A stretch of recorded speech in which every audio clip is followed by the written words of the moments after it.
Good afternoon. This webinar offers closed captioning. To enable closed captioning, click on the live transcript button on the bottom of your screen and choose your preferred method.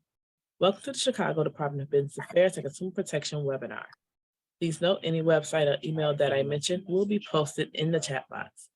For those seeking business license assistance, you can visit the Small Business Center here at City Hall or call 312-74-GO-BIZ. Also, business license can be applied for or renewed online at chicagobusinessdirect.org. If you are a part of the BACP Entrepreneur Certificate Program, you can get credit for joining this webinar by sending an email to bacapoutreach@cityofchicago.org. To learn more about this program, please visit chicago.gov/business education. This webinar is being recorded and will be available at youtube.com/Chicago BACP. We encourage all attendees to ask questions. Please use the chat box to send your questions. There will be a Q&A session at the end of this presentation. Please note that the views, information, and opinions expressed during this webinar are solely those of the presenter and do not necessarily represent the official policy or position of the Department of Business Affairs and Consumer Protection or the City of Chicago. At this time, I will now turn this webinar over to our guest speaker for us to begin. Okay, welcome everybody. Today is Hump Day, it's Wednesday. So I wanted to just talk a little bit about my background first and talk about small businesses, entrepreneurial tips on how to be a survivor in this day and age and in this business. So my name is Audria Green Hawkins. I am an outreach director for Goldman Sachs 10,000 small businesses. And what I do is I recruit people into a program that is designed for small businesses.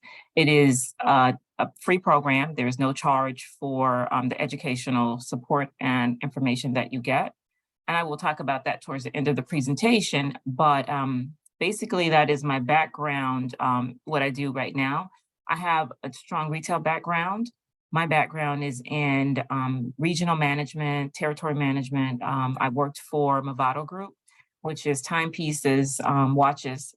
I did that for 16 and a half years. I was a regional manager managing all department and chain stores in the middle of the country and Canada. And I managed a team in the middle of the country. And also I worked for Waterford Wedgwood, China and Crystal. I worked for Levi Strauss. And in addition to that, I have been in higher education for over 20 years.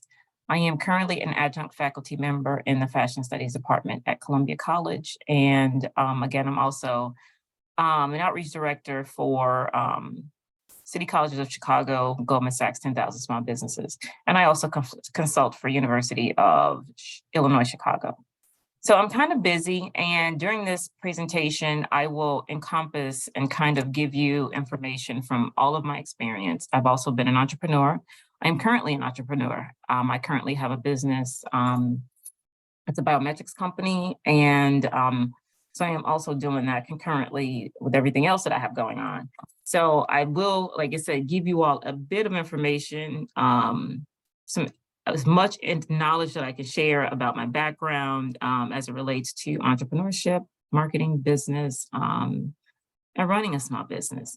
And I will stop periodically to ask and answer any questions that you all may have, so you don't have to wait until the end. We can also have a Q&A at the end, but I will stop periodically just to kind of touch base and see where we all are. So if you have any questions, please be sure to put them in the chat. Thank you. Now we'll get started. So today I'm going to present on Think Like an Entrepreneur, Tips for Successful Business. And I'm going to start by just giving you all a little bit of information from Mark Cuban, which I thought was so pivotal. I'm not going to play the entire video, but I do want to give some information that I thought was very intuitive and somewhat predictive of how to determine if your business is going to be successful. Out of all the reasons in the world, and I've read your book, you have the 10, all these keys to success, et cetera. What would you say is the number one reason why people fail? Not necessarily why they make it, the complete opposite. Right. Lack of brains, lack of effort. Lack of brains, lack of effort. Yeah, they don't do the work. They don't learn, when you walk in the room, when you start a business and you start to talk about somebody, you're never in a vacuum with no competition, unless you're just extremely lucky. And if there's going to be competition, that means somebody else knows your business as well as you do when you get started. And if you walk into a competitive environment and they still know more about the business than you do and more about your customers, you're going to lose. But most people don't consider that. They don't do the work. They don't learn more about their industry. They don't know even about their business. I mean, and so you've got to put in the effort to know more about your industry than anybody else. And that's the brains part, and that's the effort part as well. Because look, if you're competing with me, you better know what you're doing. Otherwise, I'm going to kick your ass, and you're not going to outwork me. And so, the combination is usually what kills businesses early on more than anything. Alluding to it earlier about entrepreneurs being born or built, and I think I knew I was wired to be excited about business. How or why, I don't know. But, and there's certain guys that have the genetics to jump out of the gym, right? There's certain guys, that, when they golf, they have the muscle memory and the discipline. Dirk Nowitzki may not be the most talented guy in the NBA, but his discipline and his focus to do what's necessary to be successful, he's willing to do, and combine it with being 7 feet tall and being skilled, it makes him an amazing basketball player. So it's understanding what your skill set is, finding the right place to use those skills, and then going for it. Will that make you $250,000? It depends if you pick the right industry. But whatever industry you pick, if you outwork everybody, if you try to be a little smarter than everybody, if you try to be a better salesperson than everybody, if you try to be better prepared than everybody, you've got your best chance. Because if you don't do it and somebody else does, I have the saying, work like someone's trying to take it all away from you. I actually work like someone's spending 24 hours, working 24 hours to take it all away from you. And that's kind of the way I look at it. Okay, so I'm going to stop there because I thought what he said was, I find it to be resonating. One of the things that I've learned in this business is that you have to be better than everybody else. You have to try to know more about your business than anybody else. You have to work harder than anybody else. And a lot of what I'm going to talk about today, I already know that, you may know some of this. Some people may know it, some people may know of it, but I'm going to just talk a little bit more in depth about it because it's so important. So like I said, there are things that I'm going to talk about. So when you start a business, which I'm sure, I don't know who everybody is on this webinar, but I would assume that you're here either because you are thinking about starting a business or you have a business. But to get started, one of the biggest things that I ask everybody, I teach marketing. There's a reason why you want to start a business, or there's a reason why you have started a business. So what's that reason? And my question is, what is your why? Really, you have to think about, why are you starting this business? And that business, that reason is the reason that keeps you going every day. So what sparks that voice inside of you that says this business is a good idea and it's too good to pass up? I think that should be one of your whys. You should always think about not just, I want to make money. That shouldn't be the major why, because you really have to have passion for it. You have to know it intimately. You have to know it better than anybody else. What makes you jump up and say, hey, I got to get to work every day? What keeps you really going? And then maybe your why is about your family. You want to do better for your family. It could be about your community. You're passionate about the community. You're passionate about, I want to help people. There's things I want to make money so that I can help people. Or, it's just personal for me. It could be a reason of, this was important to my parent, my grandparent, a family member, a friend. So you could start a business that you're passionate about, that it in some way is personal. So those are things that I think help understand what is your why. I know a lot of people, and myself included, I have turned a passion project into a living. I work retail. Like I said, I'm a retail person. So I have a strong retail background, and I wanted to do something in retail. And it's my passion. I turned it into a project. The first business that I had, and I had it with my partner, my business partner, was it was a skincare line. And it did fairly successful. But I think a lot of the issue was that I was working another job, and then I didn't have the time to put into it. I ended up selling my share in the business because I didn't have the time to put into it that really needed it. So again, it was a passion project that we both had, and it was working, but I didn't have the time. And honestly, I didn't have the passion to put into it. So for me, that didn't make that business successful. And we'll talk about that when we talk about making your mistakes and learning from them. So whatever your why is, I am going to tell you that you have to make sure that whatever's going on, your passion for it, your why, you really have to know in order to make that business successful, because that becomes your story, and your story makes the business thrive. So here are a number of reasons. When you say, what's your why? These are things you have to think about. So you get to invest your time and your energy into something that you really love. So what's your why? Self-actualization. You get to build your vision instead of somebody else's vision. Most people have worked for another company. There are a few people that have come from businesses that are succession businesses, they're family-owned businesses that have been passed down. But for the most part, at some point, most of us have worked in another company. So when you work for another company, you're working and you're getting a paycheck, but you're working that business based on somebody else's vision. And when you have your own business, you're actually doing self-actualization. How do I want this business to run? How do I see it? And that vision can be one of your whys that actually pushes you forward every day to make sure that you understand it and that it's successful. And another reason, this could be your why. You can achieve financial independence.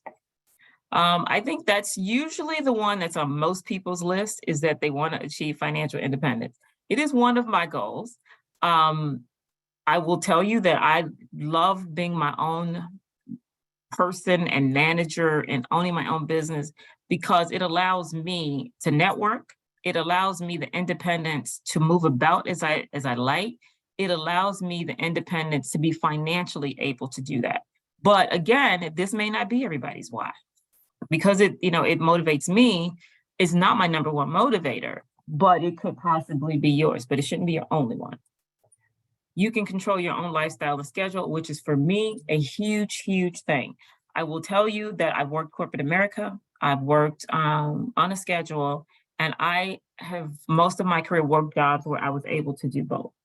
I worked very hard, but I've been able to still, for the most part, control my lifestyle and control my schedule, because I've been remote for 30 years. Most people are remote now because of COVID, because that's kind of the new thing.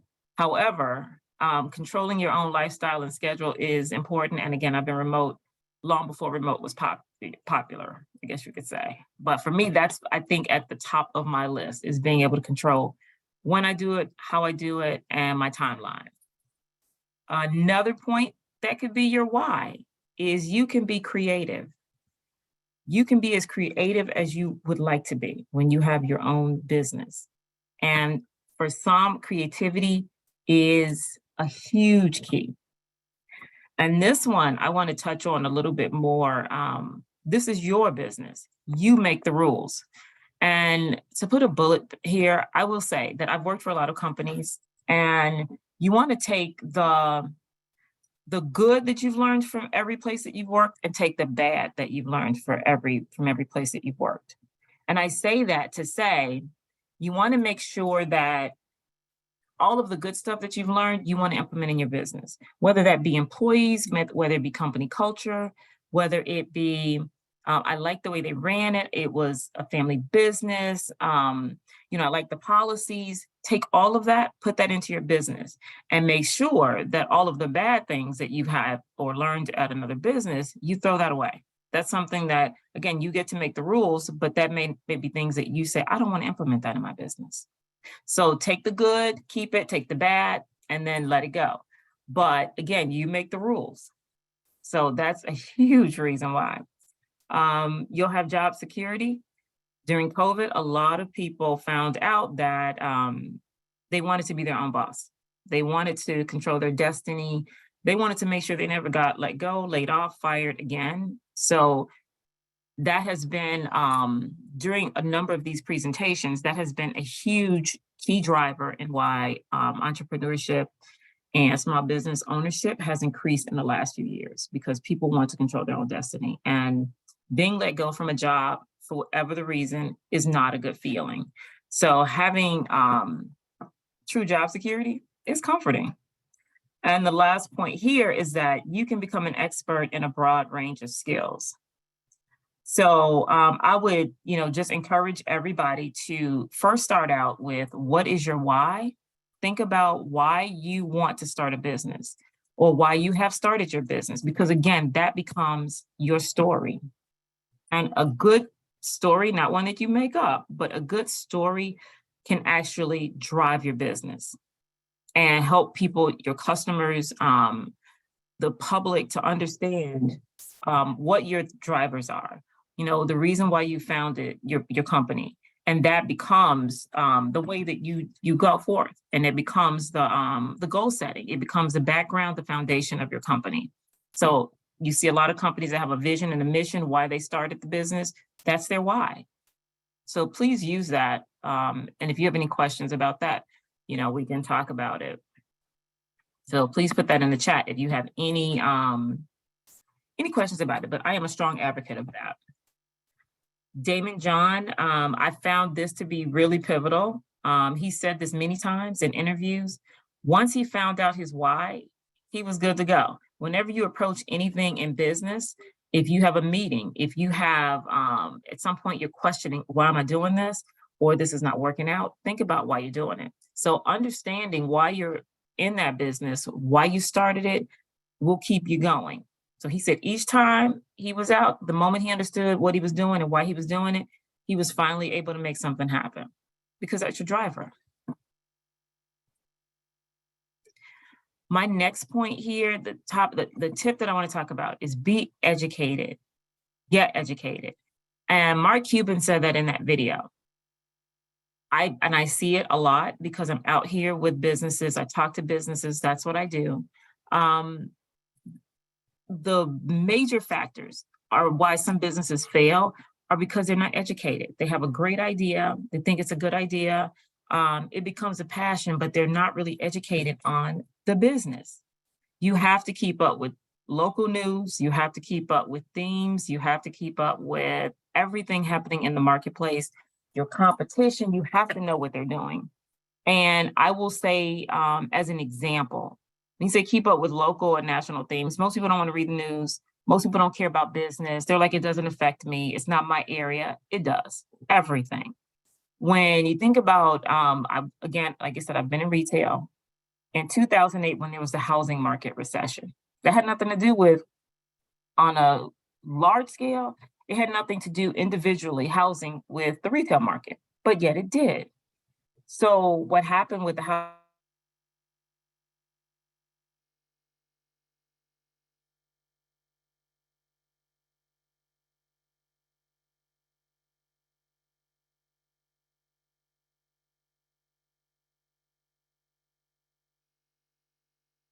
Andrea, you froze.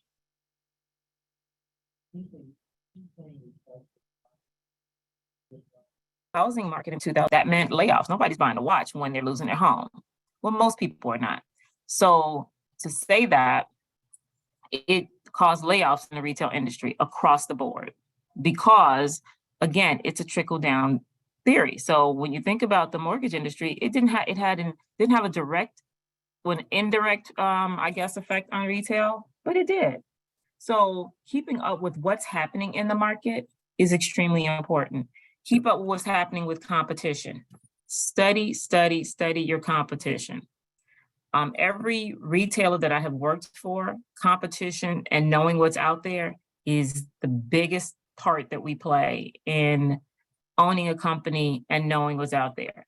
If there was when I worked for Levi Strauss, if there was a new jean coming out, we had to know what company it was, what product were they selling, what colors were they selling. For Levi Strauss, it was pretty important. For Movado Group, the strongest things that we did was we walked the mall, we walked stores, what new watches were out, when smartwatches came out, what's happening with the smartwatches, what features do they have on them, who's selling at what price point. anything that you can find out, any education that you could get is so important to your business, whether it's indirect competition or direct competition. So you may say, this doesn't directly affect me, but yet it does. If they can sell a product that will take away from the money you're making, or anything that they do, if it can take away from the money that you can make, it is called competition. Knowing and studying the market itself. Yes, you're studying competition, but you're also going to study the market, what's happening across the globe. You want to study what's happening in your area. It could be in the housing industry. It could be, the housing industry, the food and restaurant industry, politics, what's happening politically. So you want to make sure that you understand the overall market itself. You want to make sure you understand your customer, which I'll get to.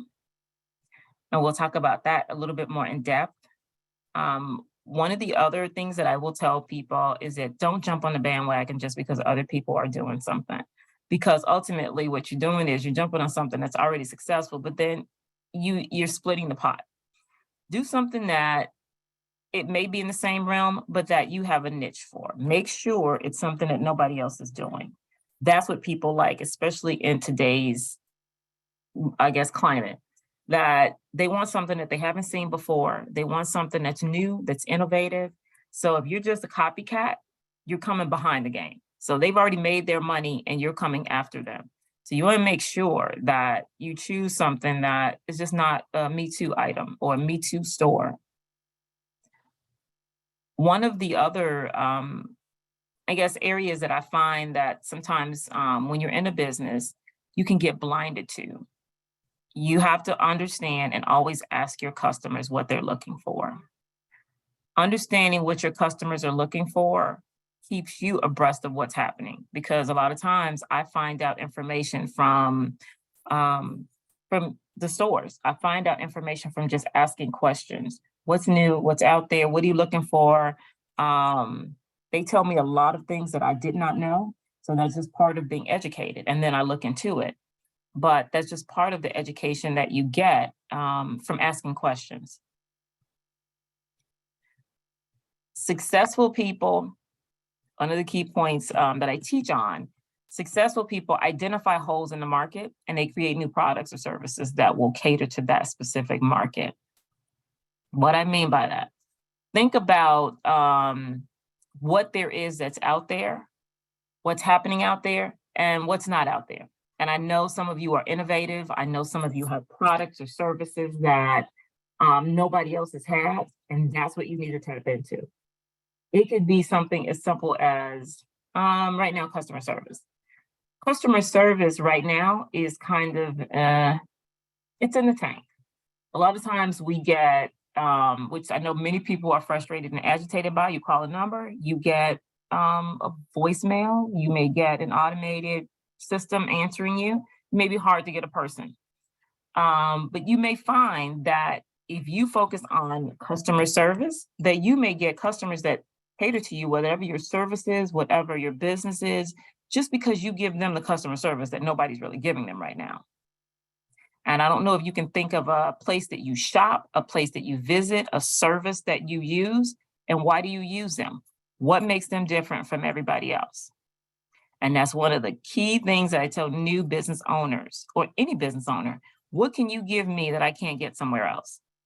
And that is identifying a hole in the market and then creating something that will be something that customers can't get anywhere else. And that's when you develop your clientele base. Becoming relatable and real is a huge thing also. It's a key factor in why people will service your product, your business, because they understand and realize that you are relatable and that you're real. Think about all of the products that we use. Think about all of the companies that we use, visit or use their product. Why? Now, again, in this climate, we want to use companies that are relatable. Do we like them? Do we identify with them? Do we see ourselves with that particular product? Can we see ourselves using that product because they identify with who we are? that becomes relatable and it becomes real. And that's why people use their product and or services. So think about that when you're thinking about what you do and why do you do it? Or why do you use a product? Why do you visit this store? Why do you, go to this salon, this spa, whatever that may be, because they seem like they're relatable and they're real. And success hinges on a willingness to embrace your creativity. Everybody needs to be creative today, and whatever that is, whether it's creative in, I want to create something that's new, inspiring, different, whether I have the same thing, but I'm going to do it a different way, add a twist to it.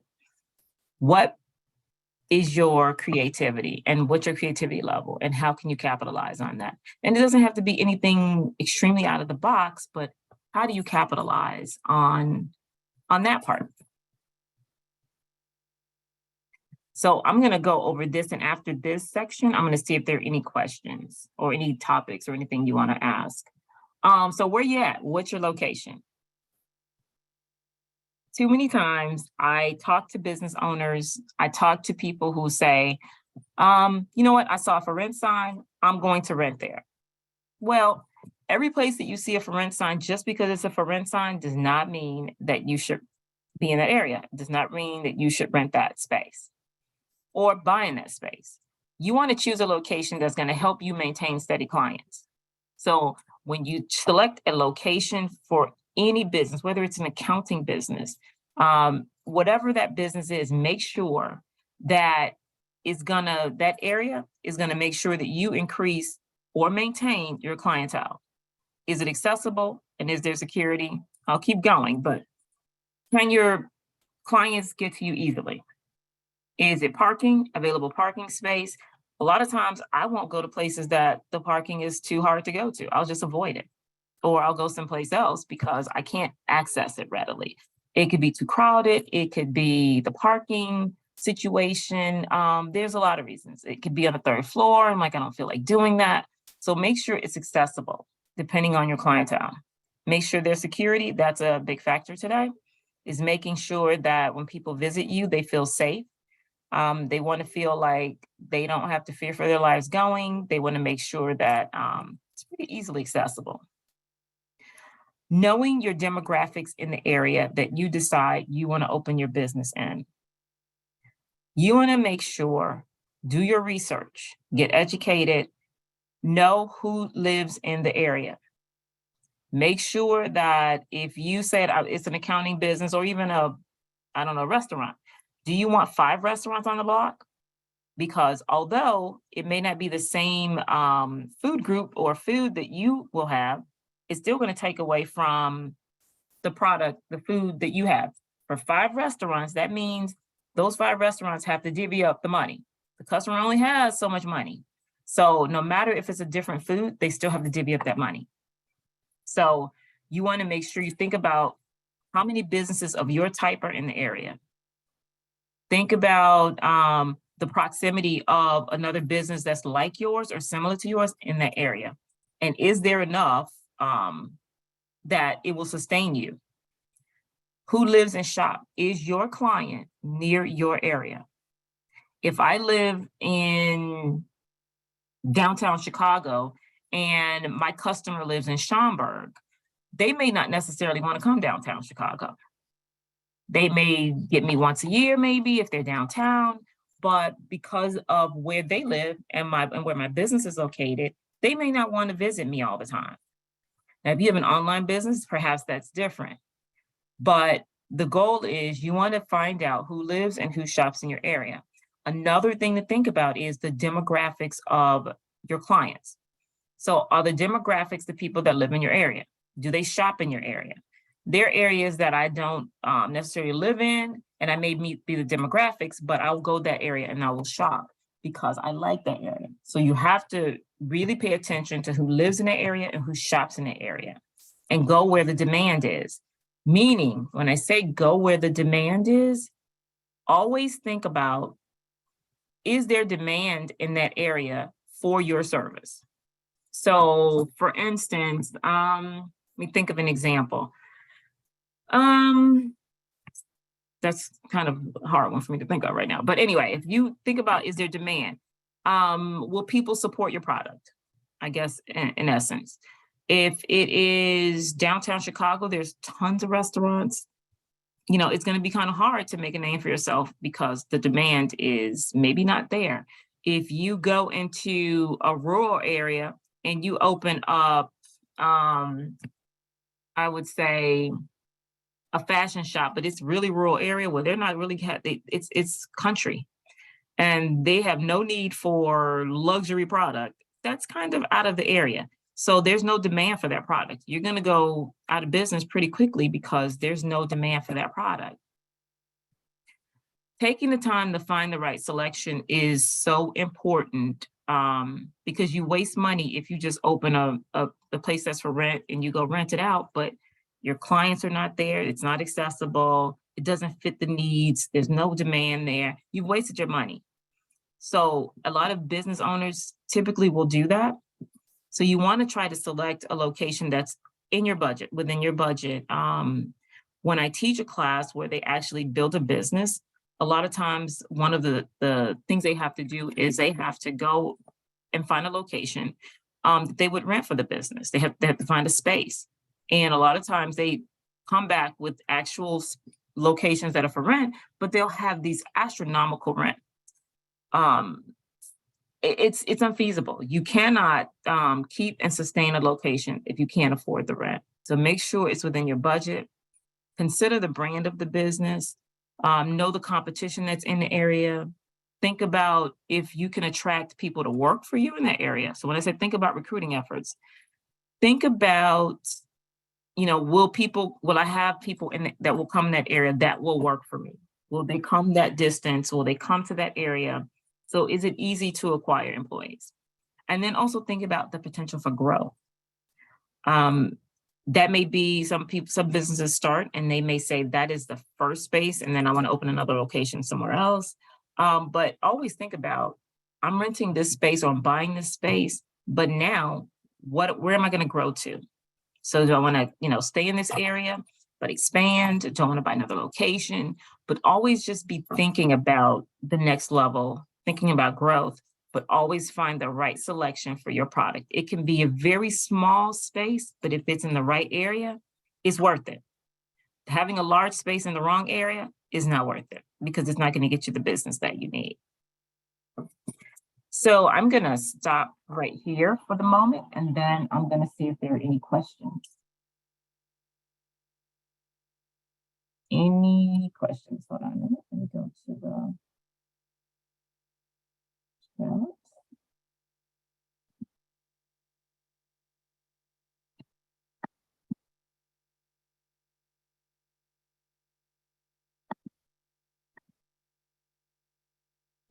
Okay, so let me see, I'm going through some. I'm sorry, you guys hear me? Oh, sorry. Branding resources. Where can we get information about branding? Or how, let me see. Or who should we contact to get product into big box stores? There are so many locations, so many opportunities and places that will help you understand how to get into big box locations. It depends on the product. The marketing will absolutely help. The branding helps you get into a big box location. So that's the first thing. Your branding has to be there. There are a number of organizations that also help with that. I know the Polsky Center is one that helps. The University of Chicago, the Polsky Center, I think they have a program that helps with getting into understanding how to get into a big box location. I want to say SCORE is another one that has information on that. And I want to say the MSDC, which is the Minority Supplier and Development Council. They have information on how to get into big box employers. Big box stores. Also, Walgreens is a huge advocate for minority businesses and to get into stores. So is Whole Foods. I'm not sure of the product, but Whole Foods, Amazon's now doing that. Walgreens is a big advocate, and so is Walmart, but it depends on the product. Another question is, I'm currently located in Augusta, Georgia, and I'm looking to start my business in Chicago because of the demand. Absolutely. And you have to go where the demand is. If you think people will drive 15 minutes, does location matter as much? It depends on the product. 15 minutes in Chicago, it's not really a lot. If it's easily accessible, 15 minutes for me, and this is me personally, if it's a 15-minute drive, that's fine for me. It depends on your client. Now, if you have a market that they don't want to drive 15 minutes, then that may not work. But if you have clients that they don't mind that, then it depends, but you have to know your client base. This person said, hi, will this be a continuing session every Wednesday? That I don't know. I will give you all my business information towards the end of this presentation. I will give you my phone number and I will give you my email address. The next question, how do you find the accessible market, the size of the accessible market? Those most likely to buy from you, not the size of the industry, but those who may become your customers because your solution resonates with their pain. You have to do a lot of research. I am honestly going to tell you that you literally have to do hours and hours of research, finding the size of your accessible market. If you know a specific area, like say if you said I wanted to do West Loop, you're going to start to look at the size of West Loop in the areas that you want to, like say for instance, you said I want to do the West Loop area. I want to cover that area. I want to do downtown perhaps. You can kind of start to Google. Google is a great tool for a lot of things. I told this to my students, I told this to everybody. And when I'm doing research, it's one of the places I start. Like what's the size of downtown Chicago? I'll look at how many residents are in downtown Chicago. Well, how many residents are in Bucktown? How many residents are in, whatever area? I would also Google how many commercial properties. There's a number of ways you can Google and start to drill down some data. But you just have to do the research and start to compile the information. There is a lot of, especially for the city, there's a lot of data City of Chicago provides as far as the market and the demographics and the size of each area. So you can do it that way as well. But there's a number of ways you can kind of start to Google data.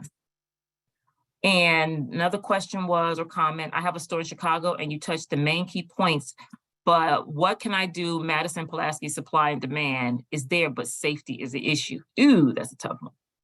Okay, that one is, I have a store in Chicago. Madison Pulaski, the demand is there, but safety is the issue. I would tell you offhand, I would try to have, if that's where you feel your market is, I would stay in that space, but I would find a location where I could provide some sort of safety for them when they came to visit my location. So for instance, if you rented a space and there was accessible parking specifically to come into your business, I'm not sure how feasible that is, but say if I rented a space and there was parking next to it, and I know that we could kind of control that only the people that came to my business parked there, or, there was some kind of way you could make them feel safe, that would help. Whatever that may be. There's a number of ways I probably have to look at this, but making them feel like they're safe is a key point, especially in Chicago for anybody, and no matter what neighborhood, no matter where you are. And it's in anywhere. So I'm not going to say just Chicago, but it is, Chicago, there's certain areas where people feel safer than others, but you have to make people feel safe. And like I said, for me, if it's like, I know it's parking there, I know there's security, I feel a little safer. Certain areas I do feel better because I know that they have taken safety precautions. What's the best way to advertise a lingerie and novelty store since it's still taboo? There's a number of ways you could do that. There's a number of ways you could do that one. Hold on a second, I'm going back to that question. It kind of skipped up. Okay, so you could still do that. You have to get your audience, but you want to advertise the best way. If I had a lingerie and novelty store, I would advertise it kind of the way to get to a more of a mass audience. I'd advertise it the way people used to. They understand what it is, but it's not offensive. Just thinking off the cuff, I would advertise to where it would get to more people, and it's a play on words. So they know what it is, but it's not offensive, and you can still advertise safely. But that's a whole different conversation that I would love to talk about. And I could talk about that as far as the advertising go. Because people will do it and use products that they don't find offensive or taboo, or that they think others would find offensive. So you would have to market it, I think, that way, in my opinion. Another person says, something I found to be helpful is to create an avatar of my ideal customer. I do this all the time because even though I've been in business several years, once you know who your ideal customer is, then you Google where they're located and their behaviors. And that is the truth. And they said I Facebook stalk them too. That is so true. I would do it. That's kind of the way that I look at it. When I have a business, I look at their habits, I look at where they're located, I look at where they eat, where they shop, their income level. Those are part of all the demographics that absolutely you should look at. Another person, they're opening up a small farm, a plant nursery that can be so successful. That's a winner, I think, all day, because people are looking for natural, they're looking for organic, they're looking for something that's green, and I don't know where the location is going to be, but that's kind of a winner. We're all looking for that now. We're looking to be as healthy as we can. So, I definitely think that's a winner. I don't know what else you have regarding that, but it's definitely a winner. So I will stop taking a few questions right now. I will come back and ask a few more questions shortly. All right, so let's go forward. All right, so next I want to talk about know your customer, which is a huge thing. You can't have a business unless you know your customer. A lot of people say that, but they don't take the time to really dive and dig into intimately who is their customer, who they are, what are their unique needs. Understanding, I can't even stress this enough for any business. Know, and understand who your target market is, who they are, what do they like, what do they not like. Get inside the minds of your customer, become them. The more you become them, the more questions you ask of them, the more you know them, the better your business will be. Again, developing that intimate knowledge with the customer base is so important. Most people don't take the time to look at that. You have to. Successful entrepreneurs know their customers' names, their age, their income, their hobbies, their tastes, their dislikes, and more. If you know your customer, again, they want you to know them. If you've ever visited a place where they know you intimately, where they're like, hi, how you doing? And they know who you are, they know your face, they've seen you before, you're a repeat customer, you tend to go back because they know you. And the same thing with somebody who's a client of yours. They will come back if they know that you know them, if you're honest with them, they understand, they realize I can trust that person, I trust and value their opinions, they will totally support you. So why is this important for an entrepreneur to know their customers? Knowing and understanding their needs is the heart of every business. Major companies they have departments that are just geared towards knowing their customers, knowing what they like, knowing their dislikes, knowing what they want. Focus groups, larger companies will do focus groups, and they do it to understand their customers. Some do it, the larger companies probably would do it some 3 months, 6 months.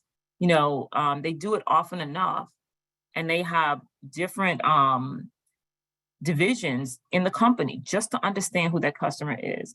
Once you have this knowledge, you can use it to persuade potential and existing companies that buying from you or customers that you are the best place they should shop because they absolutely trust you and because you know them. The 5 C's of customer service Can't stress this enough. And customer service. So let me say this, customer service is something that's lacking in today's climate service industry, retail industry, any industry. We've all been there. We've all had issues when we feel like we're not getting the customer service we deserve, we're paying for. And that is now, I think, an opportunity for most businesses, and especially and particularly small businesses. This is what we need to make your business thrive. Communication, how you talk to your customers is very important. How many times have we been to a fast food place and they were rude to us? How many times have we been to a store and they were rude to us? How you talk to a customer, it makes a customer feel like they're either coming back or they're not coming back. So for me, being a business owner, I value that because I've worked in a lot of industries. I value how I talk to my customers. I value how I talk to clients. I value everybody that comes into my place of business or anybody that will use my services, use my knowledge, because I would like for them to come back. I would like a referral. I would like for them to say, this is great. So I think there's definitely an opportunity today for communication and how you talk to customers and to improve customer service overall. Contact, how do your customers contact you? That is important. If you're a business that feels like I don't need an actual phone, it depends on the business for me to say whether that is important or not. I will tell you, I was dealing recently with an insurance company, and the insurance company they don't have a phone number. That is irritating to me. They have a chat. So if you have questions, you simply have to just find the help. And it was a problem. It was not easily accessible. On the website, you have to find the help center, and then you have to just establish a chat in order to get answers for anything. And they'll look up your account on the chat. But for me, I like talking to a person. So how customers contact you, how they are able to get in touch with you, if there's a question, if there's a problem, it's important. We've all been there. We're all experiencing it now. So think about what you don't want and how you don't want to be treated, and do the exact opposite when you have a business. So, and again, think about how, what's going to make it easier for the lives of your customers or clients. Courtesy, undervalued. Politeness and good manners. This is so undervalued today. Being polite and having good manners, it will have people come back every time. For those reasons alone. You may not have the best product, but because you give them good customer service, they're going to come back. Just for these points alone, because there's not enough of it today. Compassion. When somebody has a problem, we all want somebody that sympathizes or empathizes with what we're going through, and that are able to help us. Too many times we have had issues at a company, whether it could have been a problem with the product. It could have been service. I can't get anybody to help me. I can't get an answer. And then when you get that one person that is able to help you, how elated are we? How happy are we just to find somebody that has compassion and empathy for us? So I would highly recommend that people use this in their business. So these are, like I said, key points that I would say are factors in, how we communicate with our customers. And I will just go through this really quickly. The 3 Ps in customer service are professionalism, patience, and people first. People are the reason why you have a business, whether it's business to business, whether it is a personal business. People are the reason why you have it. If you don't make people first, if you don't have them come first before the rest of anything going on, you won't have a business ultimately, because it can only last for so long. So I highlight customer service consistently. And this is the taboo subject here, cash management. Cash management is crucial. It is a thing that nobody likes to talk about. It's a thing that we all hate, we like the business part of it, but we don't like the finance part of it. So understanding that as an entrepreneur, you may not like math. I get it all the time. you need to understand your finances. You can have an accountant. I support having an accountant, but I definitely think everyone needs to understand terminology. You need to understand what affects what, liabilities, assets. You need to understand what's going to affect your business. So understanding your finances and the terminology is very, very, very important. I'll go back over what the 3 Ps are: professionalism, patience, and people first. Someone just put that up in the chat. I'm sorry. A budget is essential. As a new business, entrepreneurs, we're using the money with most people, not everybody, but a lot of times when you're opening a small business, you open it with limited funds, or you have a small budget. And most people are just trying to get the business open, let's manage it. But when you do that, I would say always still think about what's your budget, stay within it, and then manage expectations. Because a lot of times, I'm going to tell you, I have people that open up business and they're expecting to make all this money in the beginning. I go into a business thinking that it's going to take me some months to basically get to where it's going to sustain me. So in the meantime, I have to have a plan that's going to get me through to those months, because I'm starting a new business. So I need to understand that I need money and I need funds and I need a way to pay the rent, to buy whatever I need for my business. I need to understand what it's going to take to sustain me until I can get my client base to where it needs to be to sustain the business. So you need to have a budget. You need to understand that it's not going to take off right away, because most people go in thinking, oh, I'm going to do this right away. Most of the time you don't. So you have to have a plan and manage the expectations, and don't spend all your money opening it and then have nothing left. And then there's no clients when the doors are open. So understanding where your capital is coming from and have this game plan. Again, if you want to have something else, how am I need, 4 or 5 months, whether it's 3 months, whether it's 6 months. I need to be able to sustain if I don't have customers coming in regularly. How am I going to sustain the rent, the business, all of the expenses that come along with the business? So understanding and having a plan, having a budget, to how am I going to grow the business, that I'm not going to open the doors and all of a sudden customers are just going to just run in. It doesn't work that way. And people that have had a business that are on the call absolutely know and understand that. So, again, have a game plan. And I just think that a budget, a game plan, know the terminology, know what affects what, it will help you go forth in the business and be successful. Use every strategy to market. If I had to have a strategy, one of the things that I think my strategy would be, well, I do have a strategy, is marketing. And especially for a new business, I am going to have an advertising, a marketing budget first off, because I want to make sure that people know who I am, know where I am, and now paying a company that will make sure that you're on Google, you're on Yelp, you're on any platform. If somebody Googles you, that you come up first. You want to make sure that you're out there, that people can see your product easily, they can see it often, and they understand your brand and your logo.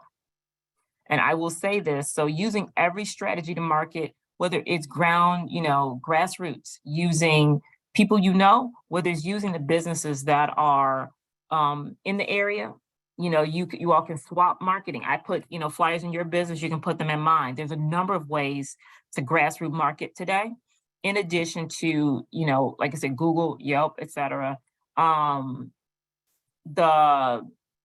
There's just so many ways to market, but I would make that my number one, especially starting out, because you want to make sure people know where you are. And also, I wanted to point out, making sure that your logo, your brand is solid. Think about, I always use this as an example. When I was a kid, and I think most kids, I don't know if kids still do that today, but most kids, when you saw McDonald's, the Golden Arches, you could see that it was a tall visual. You could see it from the highway. You saw it everywhere. Everybody knows what the Golden Arches stand for. Branding, logo is important. Spend the money, or if you do that yourself, or if you know somebody that's really good at it on a budget, have someone develop a logo And perhaps if you want a tagline, making sure that they understand and it's clear, it's defined, and people can see it. And you want that repetitive logo in marketing that's consistent out there. That's how it gets into a customer's mind. I've seen that before. What is that? Oh yeah, I know what that is. Whether you shop it or not, you know what it is. And that's where you want to have your customer. There's a ton of businesses that I don't shop, but I know who they are because I know the logo, I know the brand, I know their advertising and marketing. And that's what you want. I think the last one here that I put down was set goals that will result in revenue.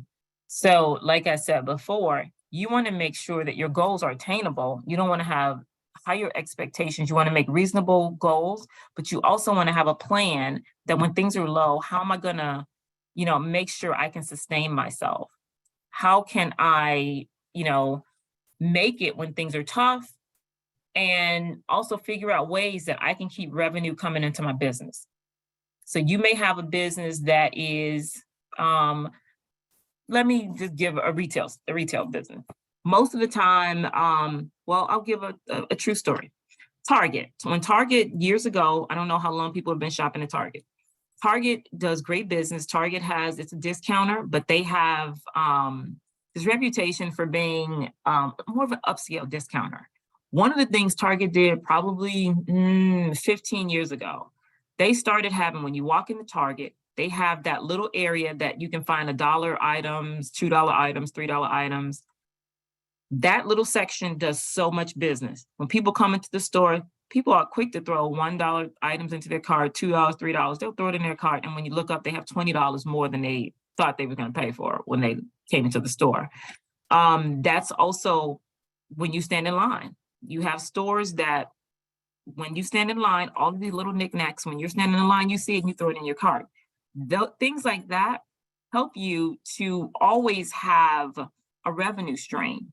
When your business, your core business, may not necessarily be functioning the way you'd like it, but you always have another way to tie people into the business. So always kind of be creative and think about other ways that while one side of it or one part of it is not creating the revenue that I want, I have another way to keep this business afloat that's kind of tied to it. So another example, I'll give a quick one, is paint. Think about paint.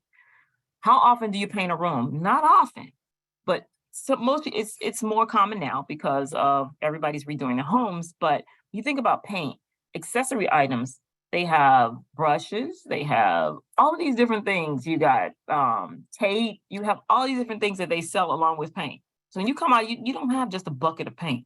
You have all of the things you need to paint because they've added on to, no, I don't just sell paint, I sell everything you need to paint. Paint, you have stuff to clean up with, you have a ton of things. So the goal is just make sure, I can't stress enough, always have another revenue stream, or anything else that's going to make things better when the core business is a little tougher. So learning from your mistakes, I will tell you, this is pretty key. No matter who you are, we've all made them. We're making them every day. I don't care how big your business is. I don't care how great your business is. We still make mistakes. And it will help you grow. It will help you on your entrepreneurial journey. It helps you learn. It's a part of the learning curve. So again, just think about, just because I failed once does not mean I will keep failing. I learned from it and I became stronger. Is anybody old enough to remember the Coke product that didn't do well? That product was a disaster. I think it was the Coke Zero or the Coke None. It was the white Coke. It was clear. Nobody bought that. And Coke invested a lot of money, Coca-Cola, into that product. It was a mistake. They were a big company. But guess what? They learned from it and moved on. They lost a ton of money from that. But that's not who Coca-Cola was. But the point being, big companies make mistakes, smaller companies make mistakes. The difference is bigger companies can absorb it, but you can too. Just make it a part of your success story, because we all make mistakes. We will make mistakes as long as we're in business, no matter how long. But you want to have more successes than failures, and that's what makes your business successful. One of my last points before I talk about the Goldman Sachs part of this is it's not just business. It's not about the money. It's not just about the business. It really is about you. Develop and articulate what makes your business unique. When your business is unique, it will grow because people find out your business is different. Whatever that difference is, it could be the same business as everybody else, but you offer something a little bit different. Learn to capitalize on strengths and weaknesses. So just because it was a weakness, you can turn that weakness into a strength. So whatever that is, you can still turn that around. So just make sure that you learn from it and you capitalize on it. Become calculated. When I say that, become very strategic, very calculated in how I'm going to grow this business. Where do I see it? How do I want to see it grow? And it's not just I'm here to run this business right now. It's not just I'm here to try to get it off the ground. Yeah, that is the goal right this moment, but I have a plan. I have a calculated plan of where I see it. And as long as you have that calculated plan of where you see it, that's when it grows. That's when it becomes better. When you become better. So I will say always become calculated. And I say that just like that. When you say calculating, it means you kind of up to no good, but that's not really the case. You're just very calculated on where I want to go. Money is a great motivator, but at the end of the day, you as an entrepreneur, you need to know what drives you. This is what keeps you going on the hard days, and it makes sure it keeps you motivated financially. What are your motivators? Helping people change their lives for the better is a motivator. I'd like that. I'd like to network with people. I am a connector. So just because I know something, I'll always share my anything that I have, I'll share with other people because I feel like if I'm sharing it with other like-minded people, it will help me grow and it will help them grow. I love to give back, and whatever that is, we will always grow as we give back. That is another motivator for me. And the other one that I put down here that I think for me, it helps giving somebody else a chance at making it because it's lonely at the top. So if we can all make it, then I think it provides a better foundation for everybody. So it shouldn't just be a few that made it. If we can help another person make it or another business make it, and then they help in turn another person make it or another business make it, it helps everybody and it helps the economy, it helps self-esteem, it helps everybody overall. So the 5 C's of entrepreneurship: credibility, clarity, conviction, capital, and concentration and execution. So credibility, clarity, conviction, capital, and concentration and execution. So as Walt Disney says, all our dreams can come true if we just have the courage to pursue them. And love this one by Steve Martin, be so good they can't ignore you. That's extremely pivotal for me. Okay, so I am going to really quickly take some questions before I start this video. Right now, I'm going to now go into the final part talking about Goldman Sachs. As I mentioned before, I am an outreach director for Goldman Sachs on a daily basis. One of the things that I do, and I recruit small businesses into the Goldman Sachs 10,000 Small Businesses Program. So what I do is the program is a 15-week program. I'll go through it, and it educates business owners on business. We have business owners that make millions that go through our program. It's kind of one of the gold standards as far as the information and content that you get and what you walk away with. You come out of the program with a 5-year growth plan that is specific that you write in the program for your business. That growth plan will help you guide your business for the next 5 years. It will also, it helps you get, it will help you financially with the banks because you have it written down and it will be done. But the program is free. It is for small business owners. There are some qualifications that I will go over that you have to meet, some basic qualifiers, but it is a great program. One of the, it is free, and I say that again. One of the comments that an alumni made was that he started the program as a business owner and he came out as a CEO because it is that good. And I say that because it really is that good. Let's see. So I'm going to take some questions before I tell you guys about that really quickly. Let's see.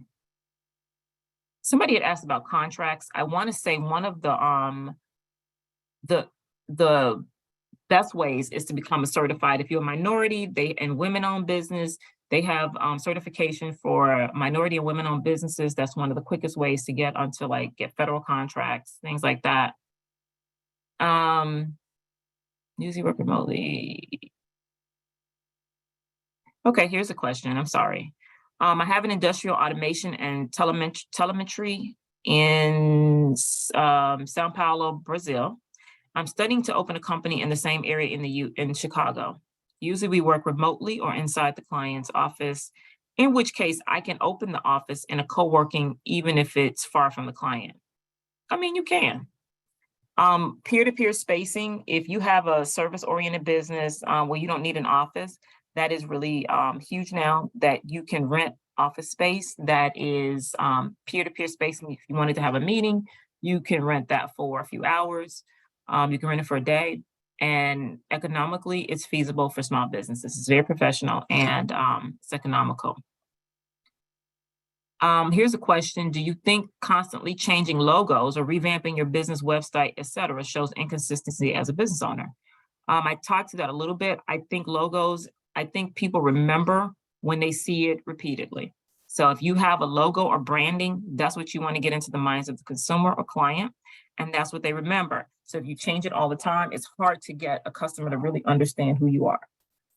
And I think they do look at it. If you keep changing it, they look at it as if you really don't know who you are. It does look as if you're inconsistent. But if you get it, like I said, people resonate with what they see and what they remember. And if you see it constantly, you remember it. Question, I have had my business for a year and no revenue. Then you got to start marketing. I would definitely start marketing, whatever that means. You can have not a lot of money to market, but you can do grassroots marketing. You can start to partner with people. You can have pop-up shops. So the goal is to start getting revenue, some sort of revenue. And time also plays a factor. A lot of people will have a business and they work. So that's a tough one when you're not putting everything into the business. I'm guilty of that myself. So I understand that. But you have to start trying to find ways to get revenue stream. And now today, creativity is the key. People are finding all sorts of ways to make money and to basically market their businesses. So that's the thing, that you have to be creative and find ways to make your business stand out and to make it profitable. Let's see, how beneficial are vision boards? Very. A vision board is very beneficial. If you have a vision board, you can understand and see where you're going, and you can look at that every day, and it helps you. That becomes like your compass. A vision board, I have a vision board, it becomes your compass. And you can look at that and every day kind of find your way. That's where I need to go. So definitely, I would encourage a vision board. I would encourage whatever works for you to get you motivated each day. That's what I think you should do.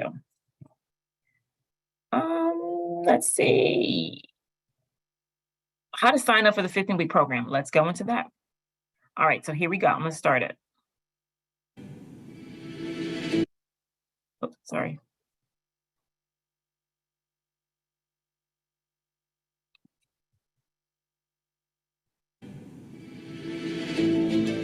There is no plan B. This is the plan. It's going to work. This is in honor of my mother and my family, and Deedles will be a national brand one day. I'm not going to give up.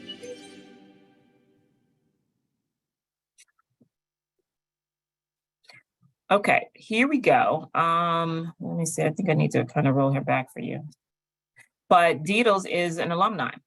Her business was one that went through the program, and I'll go for it because we don't have a lot of time, but she went through the program, and she is now an alumni. and I'll explain what that means.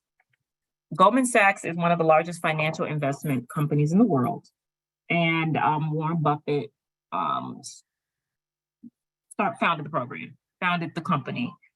In about 13 years ago, Goldman Sachs decided they were going to invest $500 million into small businesses. What that means, they invested $5 million into helping educate small businesses. And they wanted to educate, they said, we're going to educate 10,000 small businesses. Why? Because people ask all the time, why? What do they get out of it? They get out of it the opportunity to help small businesses grow, realizing that small businesses help fund and fuel the economy.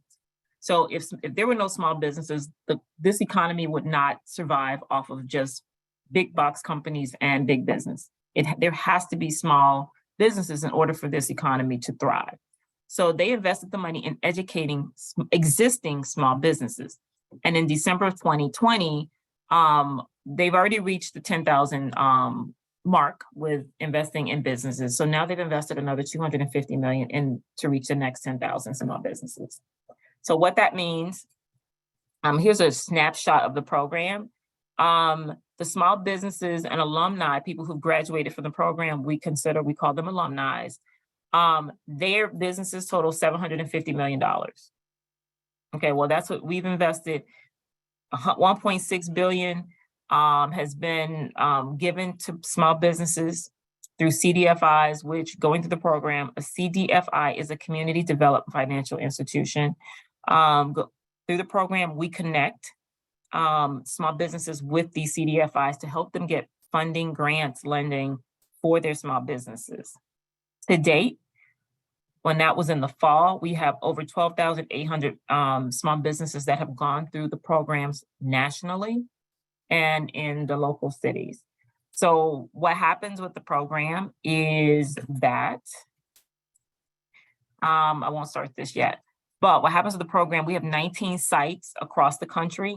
In major cities, we have live in-person cohorts. We call each session a cohort. And then if you are not close to a local market, then you would be on a national virtual site if you're not within 200 miles of a local site. So I want to go show you this video really quickly before.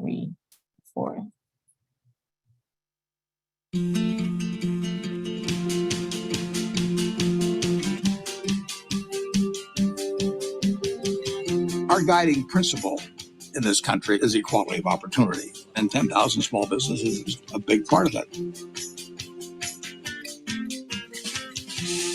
I love making coffee. I love talking about coffee. Yeah, I love coffee a lot. The part I love about my business is that it fixes lives. Any sort of artwork that you see on clothing when you're in a store, we've probably made it. We are an energy solutions company. We are a mechanical contracting firm based out of Philadelphia. Healthy food company. We're based in Harlem. New Orleans, Detroit, Miami.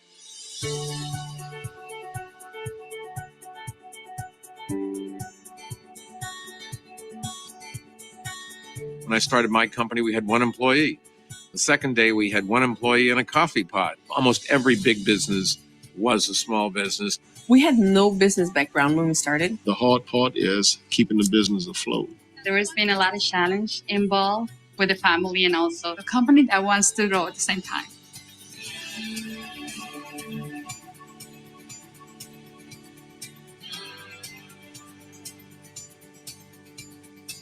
The Goldman Sachs 10,000 Small Businesses program gets you in the mindset to stop working in the business and work on the business. To be put in a room with 23 other people. Hi everyone, I'm Amy Belushi. It made so much sense. And that every day that I left there was something on my list that I could immediately apply to my business.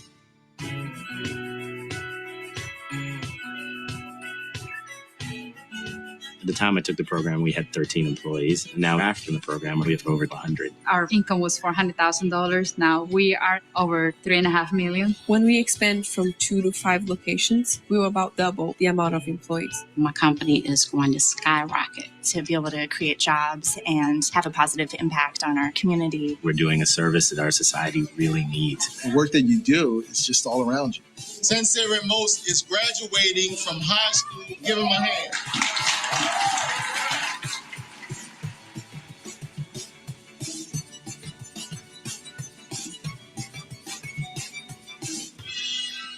When I meet a small business person, I never feel better about the prospects of the United States and the strength of our people, and that the American trajectory in the world is secure for another generation.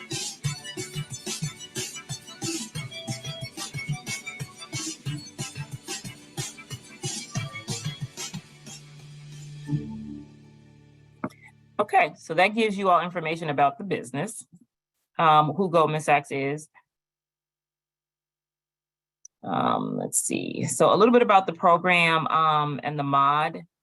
Okay, it's a 15-week curriculum. So for those that are in Chicago, it's 15 weeks. It's actual live. We meet every Friday during a cohort from 8:30 until 5:30. The first and the last week we meet Thursday and Friday.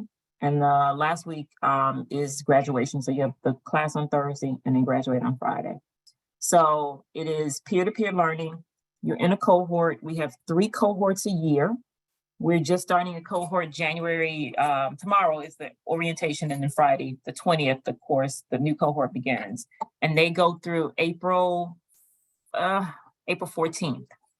So this one currently starts January 20th, goes through April 14th. We are taking applications. We take them consistently, but the applications for the summer cohort that begins May 11th through August 11th, the deadline is January 31st. And I'll give you the link for that. So again, you're in a cohort every week with people of all industries. I went through the last cohort and I went every week, and I miss those guys because it becomes your group, your people. You get to know them every week, and you think about, it's kind of like, I got to go and be there 8:30 on Friday. But you look forward to it because you're seeing the same people. You see your people. You're in the same entrepreneurial feeling and spirit. You get to share ideas, and it goes by really quickly. You're not just sitting in a classroom just taking notes. You are actually doing exercises, and everything in the cohort relates to your business. So you're doing exercises. You're doing a ton of work. I'm going to tell you it's intensive, but it's so good.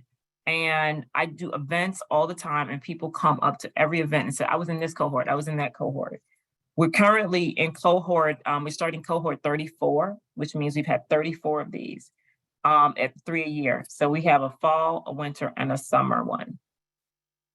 So during, like I mentioned before, during this 15-week learning curriculum, you will come out with a working growth plan, a 5-year growth plan, which you will have to take the time to see and talk about and write. Where do you see your business in 5 years? And you have to plan that out, which sounds crazy and intense, but it's actually so good.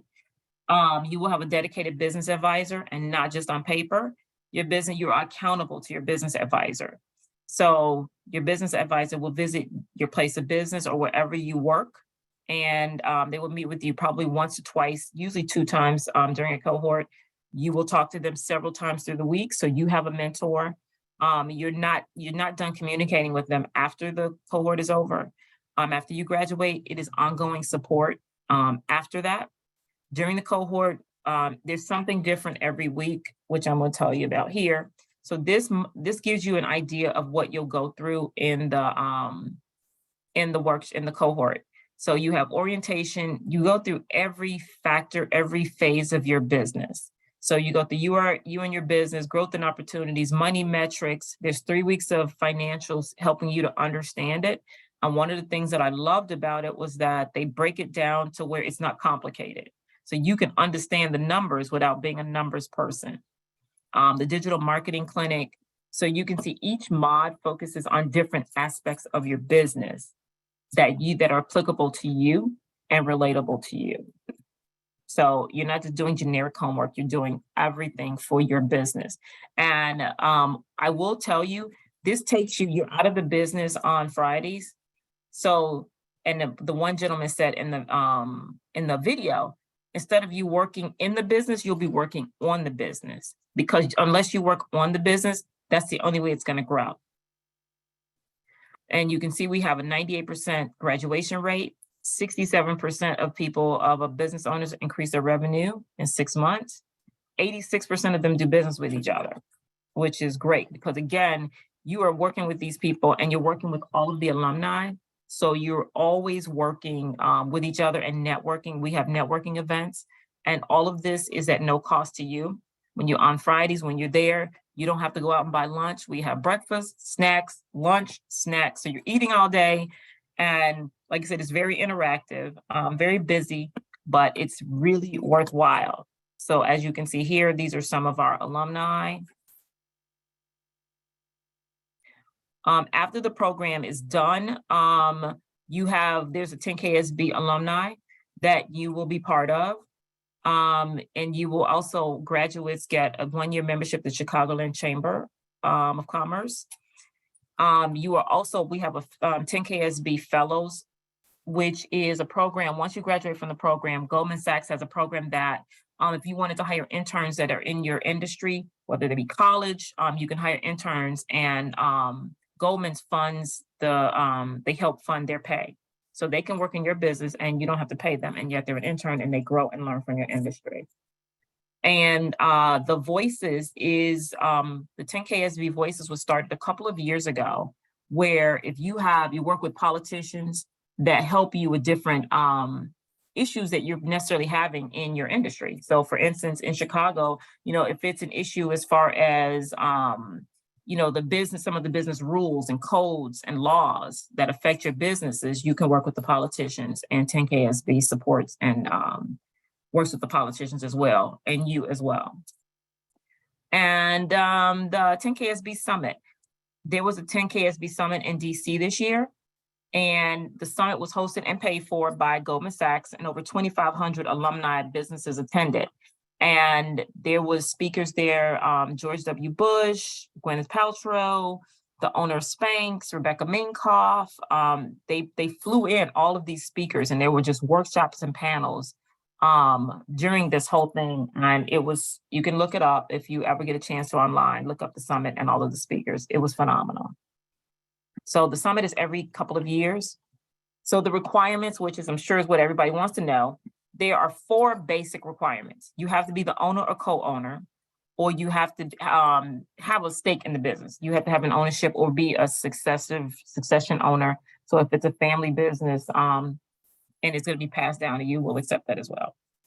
But when you fill out the application, make sure you state whether you're an owner or co-owner. You have to be in business 2 plus years, excuse me. So a minimum of 2 years in business, annual revenue of $75,000 or more, 2 employees or more. And that's kind of a gray area. So I say you can have, and you are considered an employee. So if you have you as an employee, in addition to having, 2 part-timers equals a full-timer. So, and you can have contract employees. So if you guys have questions, you can let me know and I can talk to you individually about that. But if you are not qualified on these 4 things, then you don't qualify for the program right now, although you may qualify later in the program. And again, if you feel like you want to touch base with me, I have Zoom calls, I have phone calls with people that have questions about the program. Just let me know. Here's my contact information. I'm going to give it to you in a sec. Cohort 35 is the spring summer one that begins May 11th through August 11th. The deadline to apply for that one is January 31st. The link to apply for it is, did I change that? 10KSB apply, and you should put down BACP. I'm sorry. When you apply in the reference section, put down BACP.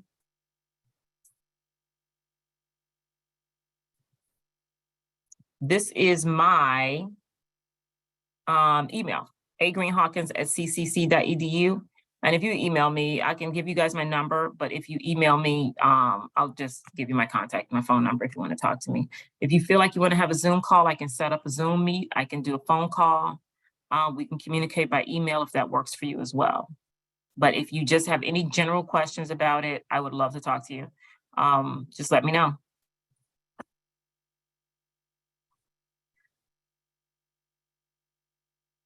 Any questions, you guys? Before I'm trying to get done and be able to answer some questions about the basic qualifiers. If I own 2 properties and I'm an LLC, do I qualify? Yep, as long as you can prove, because I'm going to tell you guys, you have to submit your tax information once you meet the 4 qualifiers to get to the next phase, to get to the interview. So the way it works is you submit your application, it takes 10 minutes.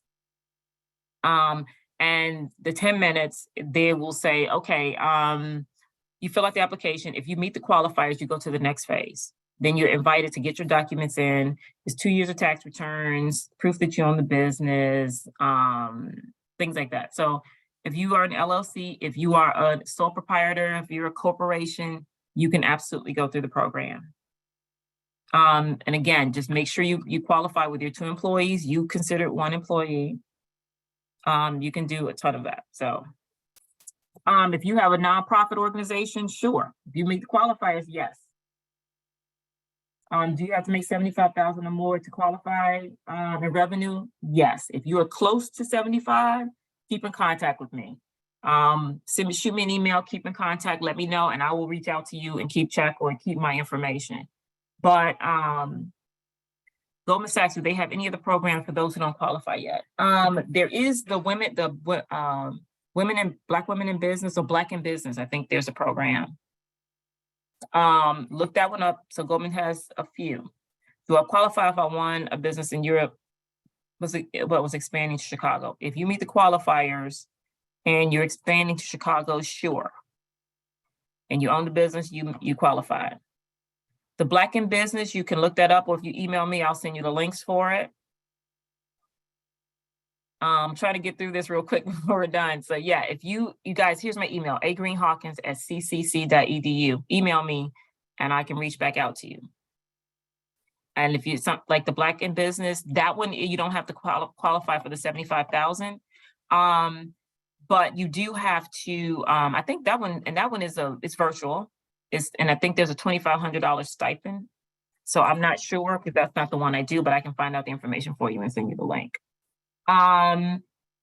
Questions regarding, let me see here. There was one question that just came up. The reason why we have you 2 years in business, the reason why we ask for you to be 2 years in business, because the things that we go through in the cohort are things that we want you to have already gone through the getting set up part. Now that you're in the business, we want to help you grow the business. So that's why we have it where you have some qualifiers. You have employees. So when we go through the employee section, Maud, you already know about that. You've had some dealings with employees. You already know, like if it's expansion. So you're already in that phase. You're past the setup phase. So that's why we have the qualifiers that we do, so that you are already in business, but now we want to help you grow it. Startup is a whole different thing, which is why we don't have you as a startup. Still, any more questions? I'm trying to answer them before we end. Just in a small area and not at 75K. Keep me posted. If you're not at the 75K, you may be in the 75K next year. So like I said, reach out. I will absolutely get back to you. Let's see. This has been recorded. Somebody asked about the link. Do you know of any small business grants? There are always small business grants. Always, always, always. I get a ton of them that come across and a number of companies, and they have flyers. There's a ton of grants. If you guys contact me, send me your emails, email me.